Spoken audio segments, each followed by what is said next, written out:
The Legend of Zelda: Breath of the Wild is probably one of, if not the most revolutionary Zelda game to date. It expanded everything about its world, giving us 23.7 square miles of explorable terrain, tameable wild horses, a wide array of clothes and weapons you can acquire, and laser shooting robots that you can launch with ice pillars. Wait, what?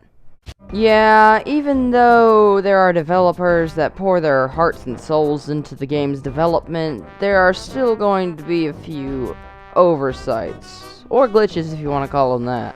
So, because reviews for this game are out of trend, to be precise, 2 years out of trend, I'm going to make a video about how buggy the game is. Now, our first glitch is a widely spread one known as the infinite sprint glitch, and as you can tell from context clues, it's a glitch that allows you to sprint infinitely. This glitch is probably the easiest glitch to perform in the game, although it is probably the most awkward glitch to perform as well. To perform this glitch, you need to move the joystick in any direction, press down on the directional pad, the little plus thingy on your controller, and spam the B button, all at the same time. Since you're pressing down on the directional pad, which is the button in-game for whistling, all of your actions that you do while in this sprinting state will be calling out to any enemy in your vicinity to come murder you. Our next glitch is a glitch that I'd like to call the ability to go underwater with no handicap glitch. Now, as most of the people who've played the game know, or some people who've played the game and yet have not encountered this little thing in the game called H2O, you are not able to go underwater. Now, this glitch isn't hard to execute or complicated, it's just getting in the right location. You want to go to Rasla, whatever the frick this lake is called! So you want to go to the waterfall coming out of Lake Rasla. So once you get to the top of the waterfall, you're going to want to fly to your left and jump in the lake at about right here. About where the lake meets the part where that's going down the waterfall.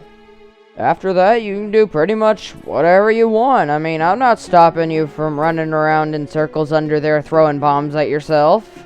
Just keep in mind that if you accidentally go outside the barrier, the river will pull you down the waterfall. And just from personal experience, that's not a good thing. For our next glitch, you're gonna need to go to the Korok Forest and activate Trial of the Sword by putting your Master Sword in the pedestal. After you do that, you'll want to make your way down to Underground Floor 4 and defeat all the enemies in it.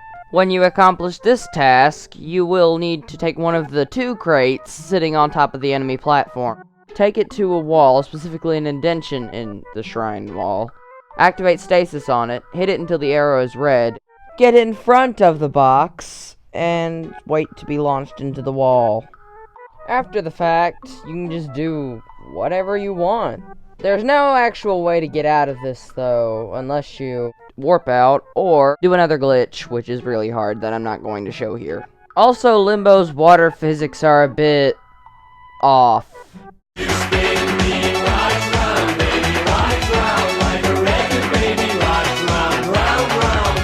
For this next glitch, we will be launching things with ice blocks. Crayons, to be specific. First, you'll need to find a body of water and, make an ice pillar. After you do that, you will want to find a material. Any material will do. I chose wood because it's my most disposable. And throw it in the water. After you throw it in the water, make an ice pillar right underneath it, and activate bullet time as the ice block is going up. Done correctly, the thing that you chose should be flying in the air much higher than it should be. The reason this is because whenever you're in bullet time, physics are a bit different. Something that is going up will continue constantly going up as long as you're in bullet time. Now, you don't just have to do this with wood or other stupid items like that. You can also do it with boats! Or my personal favorite, guardians!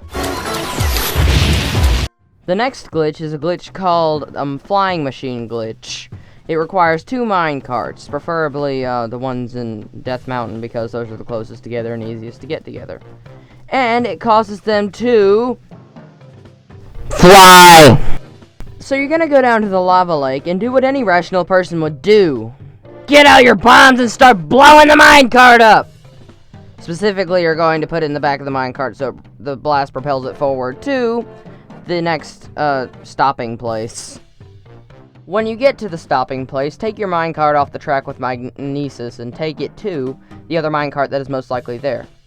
Set it up to where the minecart is sort of leaning, the top minecart is sort of leaning on the front part of the other minecart, and get on. After you do that, activate magnesis on the lower one, pull up, and you are flying, baby! Just be sure not to... Whoops. Alright, take two!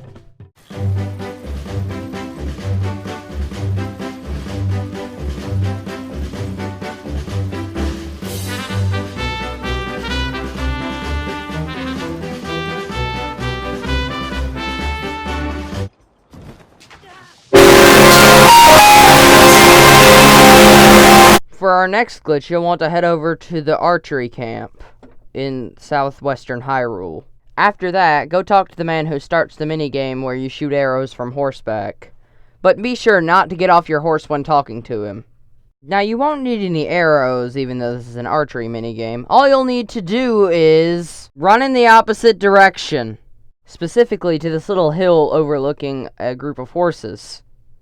After that, set yourself up right above the horses and wait until the timer is either 15 or 10 seconds, or in between.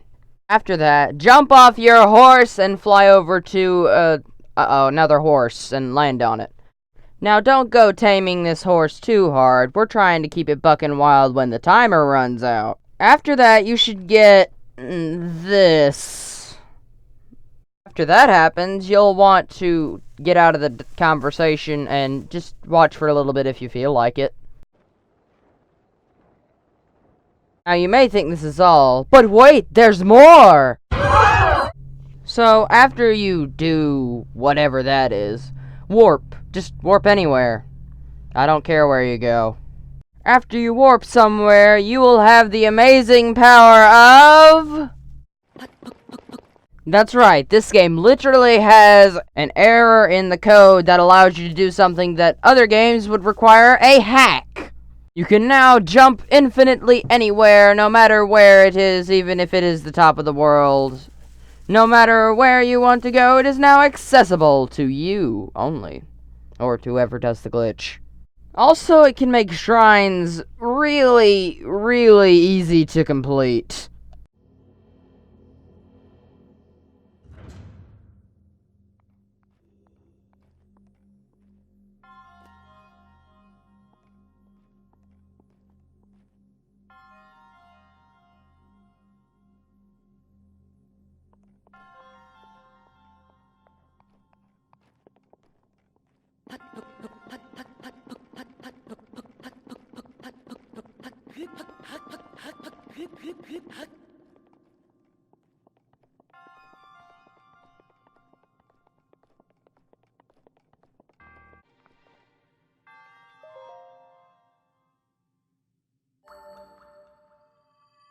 Also, don't jump immediately after you get in a shrine, otherwise this will happen.